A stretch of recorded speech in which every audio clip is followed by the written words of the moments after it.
Вы сколько лет уже воюете? Ну, грубо говоря, 6 с копейками лет. Были ранения? Конечно, были. Расскажите? Ну, потерял ногу в 19 году, то есть на протезе хожу. Минно-взрывная травма.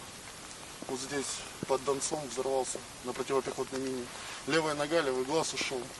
Потом вследствие ДРГ в 2020 году, в мае месяце, была заминирована вот здесь верхняя дорога.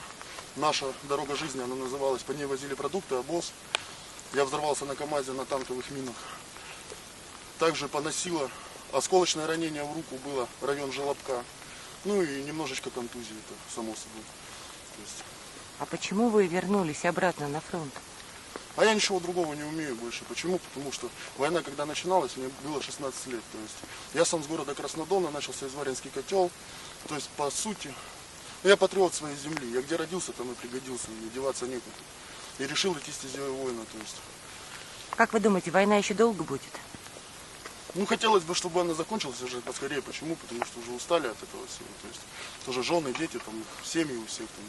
Как бы по домам носиться, надо же там заниматься своими делами домашними, а мы здесь сидим в окопах. А чем бы вы занимались, наступи мир? В мирное время? Да я не знаю, я продолжал бы карьеру военного и продолжал бы служить бы в армии, насколько мне это позволит. У вас есть семья? Ну, мать есть, сестра есть, девушка есть. Как ее зовут? Елена. Планируете жениться? Ну, я рановато еще, да. Почему? Ну, потому что работа у меня не постоянная такая, что постоянно командировки, разъезды, как бы. Одному Богу известно, что завтра будет.